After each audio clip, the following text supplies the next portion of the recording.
Yesus yang dimaksud adalah saudara kembar Sans dan seorang wanita misterius yang diperlihatkan dalam chapter yang lalu.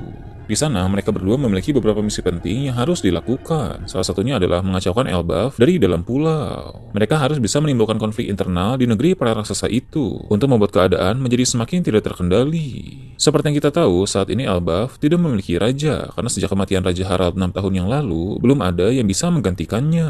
Meski begitu, di kalangan para bangsawan dan elit raksasa di Elbaf, tentu cukup banyak orang yang tertarik mendapatkan posisi tersebut. Hal ini bisa dimanfaatkan oleh Ksatria Suci untuk membuat para raksasa saling bertempur satu sama lain. Perlu diketahui bahwa para Ksatria Suci ini bukan hanya petarung yang kuat saja, tapi mereka juga pengatur strategi yang handal dan juga licik. Maka mereka bisa mencari cara terbaik untuk memicu terjadinya berbagai masalah di dalam Elbaf. Nesjuro meminta Akainu untuk mempersiapkan pasukan angkatan laut dan menempatkan pasukan itu di sekitar wilayah Warland atau di dekat Elbaf. Ketika nanti keadaan internal Elbaf sudah kacau, maka Ksatria Suci di sana akan memberi kabar sehingga pasukan angkatan laut harus melakukan serangan tiba-tiba dari luar untuk menghabisi para raksasa yang sedang berperang satu sama lain di sana.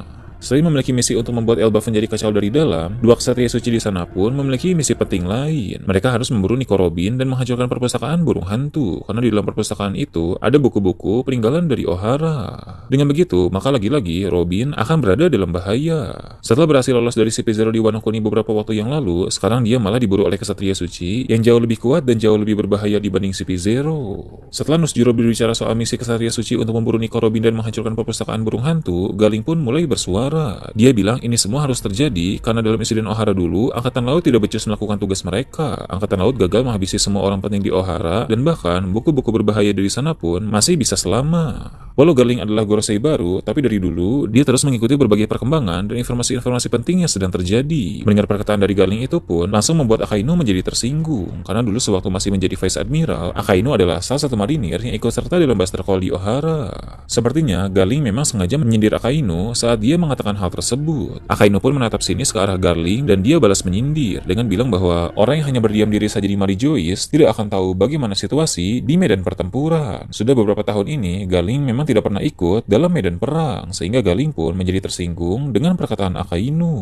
Akainu dan Galing pun seperti mulai berancang-ancang untuk saling menyerang. Gorosei Mars pun melerai mereka dan bilang untuk tidak meributkan hal semacam itu. Lalu Jupiter menanggapi itu dengan berkata kepada Akainu, meski Galing tidak turun tangan ke medan pertempuran beberapa tahun terakhir ini, tapi anak-anak dari Garling telah menjadi sosok yang sangat berpengaruh di dunia saat ini. Anak-anak Garling yang dimaksud di sini adalah Sans dan saudara kembarnya. Sans telah menjadi Yonko yang merupakan salah satu bajak laut paling berpengaruh di era sekarang, sedangkan saudara kembar Sans telah menjadi pemimpin Ksatria Suci menggantikan posisi Garling. Namun, Garling menanggapi dengan berkata bahwa anaknya yang membuatnya bangga hanya yang menjadi Ksatria Suci saja, sedangkan Sans yang menjadi bajak laut tidak membuatnya bangga. Garling justru kesal karena orang berpotensi besar seperti Sans malah menjadi seorang musuh. Di sini diketahui bahwa Sans dan saudara kembarnya adalah keturunan Tenryubito yang paling berpotensi sepanjang sejarah. Sejak lahir, mereka sudah memiliki tingkatan haki yang sangat tinggi. Jadi meski tanpa buah iblis pun, mereka bisa mendominasi dunia hanya dengan hakinya saja. Warkuri bilang, hentikan perdebatan Garling dan Akainu. Biarkan saja semua yang telah berlalu. Untuk sekarang, pemerintah dunia dan Angkatan Laut harus fokus untuk misi besar di Pulau Elbaf. Perlu diingat, selain mengalahkan para raksasa, memburu Robin, dan menghancurkan perpustakaan burung hantu, hal penting lain yang juga harus dilakukan adalah untuk menghabisi Luffy. Warkuri tidak peduli entah Ksatria Suci maupun Angkatan Laut yang nanti melakukan itu, intinya Luffy harus segera dihentikan sebelum dia berkembang menjadi semakin berbahaya lagi. Para Gorosei lain pun setuju dengan hal tersebut. Warkuri lalu meminta Akainu untuk pergi dan memulai persiapan pasukan Angkatan Laut yang akan dikirim ke wilayah Pulau Elbaf. Setelah menampilkan pertemuan antara Akainu dengan para Gorosei itu, cerita beralih ke Pulau Elbaf. Dua orang Ksatria Suci yang ada di sana pun kembali diperlihatkan, dan kotak perkenalan karakter mereka akan dimunculkan. Untuk Ksatria Suci yang laki-laki, dia berasal dari keluarga Vigarland. Hal itu tentu sudah jelas karena dia sangat mirip dengan Shanks, yang menandakan bahwa mereka merupakan saudara kembar. Dia pun telah menjadi Supreme Commander Ksatria Suci untuk saat ini, menggantikan posisi Garling yang telah mendapatkan promosi menjadi Gorosei. Sedangkan untuk Ksatria Suci yang perempuan, dia berasal dari keluarga Shepherd, sama seperti Gorosei Jupiter.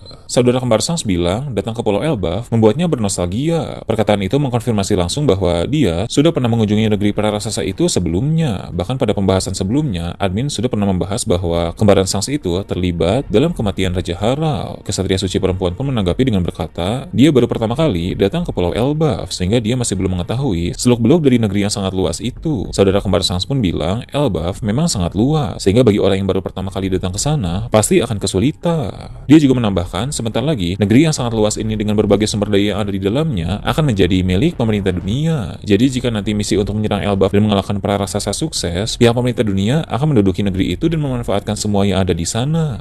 Kemudian diperlihatkan tak jauh dari kastil di desa tempat dua kesatria suci itu berada, ada seseorang yang melihat ke arah kastil tersebut. Orang itu merupakan siluet misterius yang muncul pada bagian akhir chapter 1132 yang lalu. Dia telah melihat ada petir hitam besar yang menyambar ke dalam kastil. Siluet misterius tersebut mengetahui hanya ada dua alasan mengapa bisa muncul petir hitam sebesar itu. Pertama, karena haki yang sangat kuat, dan kedua, karena ada petinggi pemerintah dunia yang sedang berteleportasi. Jadi jelas bahwa karakter misterius yang muncul berupa siluet itu bukan orang sembarangan, sebab dia tahu soal cara berteleportasi petinggi pemerintah dunia. Sepertinya pada masa lalu, dia pernah melihat hal tersebut atau pernah berurusan dengan mereka. Walau telah melihat petir hitam besar yang menyambar masuk ke dalam kastil itu, sosok misterius itu tidak menuju ke sana, sebab dia berbicara sendiri dengan berkata bahwa sekarang ini dia harus fokus untuk mencari keberadaan bajak laut topi jerami tanpa memusingkan hal lain terlebih dahulu. Karakter misterius yang berupa siluet ini juga akan menjadi karakter penting yang ikut terlibat dalam pertempuran di Pulau Elbaf. Semakin banyak karakter-karakter yang bermunculan dalam berpindah ke markas besar angkatan laut. Di sana diperlihatkan Akainu telah memanggil beberapa marinir yang akan memimpin pasukan untuk misi yang dibicarakan oleh Gorosei tadi. Di dalam ruangan Akainu telah ada lebih dari 10 Vice Admiral. Beberapa di antara mereka sudah kita kenal sebelumnya, sedangkan sebagian lainnya adalah karakter-karakter baru.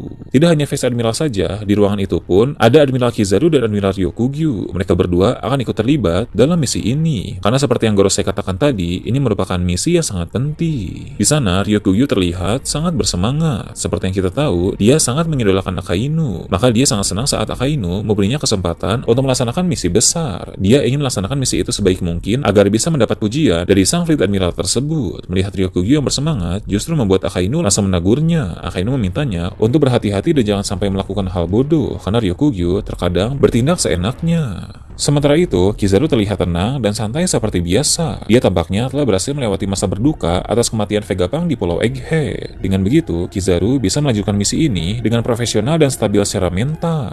Kembali ke Pulau Elbaf, ditampilkan perpustakaan burung hantu. Dari salah satu ruangan di perpustakaan tersebut, keluar seorang raksasa perempuan. Dia adalah salah satu asisten dari Sal. Sal memang memiliki beberapa asisten di dalam perpustakaan tersebut. Setelah keluar dari ruangannya, dia pun menghampiri Sal, lalu bilang bahwa dia merasakan firasat yang sangat buruk. Mendengar perkataan asistennya itu, membuat Sal langsung menjadi panik. Di sana Lilith pun langsung bingung karena mengapa Sal harus panik hanya karena firasat dari asistennya saja. Sal pun akhirnya memberi tanggapan yang sangat mengejutkan. Sal bilang asistennya itu merupakan orang dengan firasat paling kuat yang pernah dia kenal. Jika asistennya itu bilang bahwa dia memiliki firasat yang buruk, maka percaya atau tidak, memang akan ada hal buruk yang akan segera terjadi. Sal panik karena kali ini yang dikatakan oleh asistennya tersebut bukan hanya buruk saja, melainkan dia bilang firasatnya sangat buruk. Jadi hal tersebut dapat diartikan bahwa sebentar lagi akan ada peristiwa yang sangat buruk yang terjadi di negeri para raksasa itu. Kekacauan besar memang akan segera terjadi di Elbaf akibat ulah dari dua kesatria suci di sana, dan